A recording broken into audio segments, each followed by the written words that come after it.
Ketua Badan Eksekutif Mahasiswa Universitas Indonesia mengaku mendapat intimidasi setelah memprotes keputusan MK soal batas usia Capres-Cawapres. Menurut BEM UI, keputusan MK itu telah merusak konstitusi dan mencoreng demokrasi.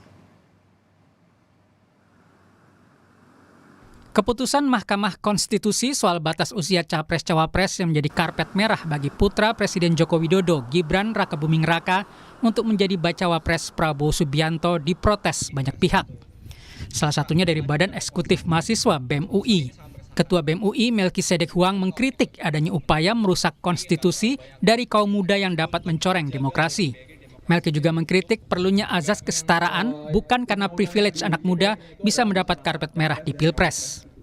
Putusan MK kemarin memberikan ruang sebesar-besarnya bagi orang yang berumur 36 tahun untuk bisa melanjutkan karir politiknya sebagai wakil presiden. Tapi persoalannya adalah bagaimana kita betul-betul berusaha untuk mempertahankan konstitusi, demokrasi, dan konsep negara hukum yang setiap tahun. Ini bukan soal kita dukung Prabowo, dukung Gibran, dukung Ganjar, dukung Anies, Caimin, bukan. Ini adalah soal kita menegakkan konstitusi.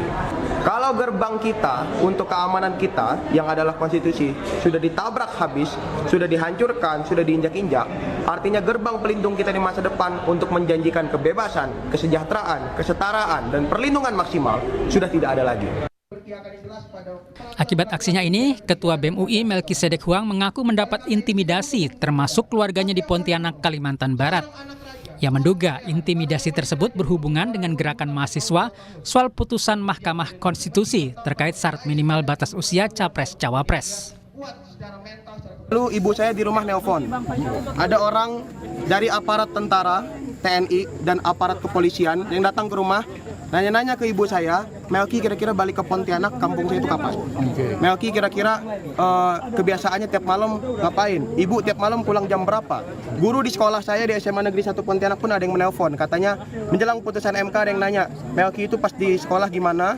Melki itu tiap hari kebiasaannya apa dan lain sebagainya.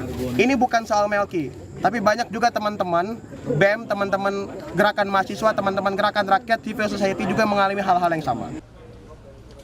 Menko Polhukam Mahfud MD akan mengirim tim untuk mendalami dugaan intimidasi yang diterima Ketua BEM UI Melkisedek Huang dan keluarganya di Pontianak, Kalimantan Barat.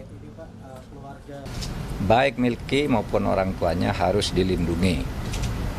Tetapi mungkin saja yang mengintimidasi Melki maupun orang tuanya Melki, kalau itu hanya dengan telepon gitu, mungkin saja sesama warga sipil, mungkin kan, mungkin. Jadi belum tentu aparat juga, kecuali yang datang orang memeriksa lalu mengaku dari aparat. Nah itu tidak boleh. Nah oleh sebab itu saya akan mengirim tim ke sana, karena kalau ini dibiarkan tuh nanti akan terjadi lebih lanjut dalam peristiwa-peristiwa politik. Putusan MK soal batas usia Capres-Cawapres berujung pada dicopotnya Anwar Usman dari jabatannya sebagai Ketua MK karena terbukti melakukan pelanggaran kode etik berat.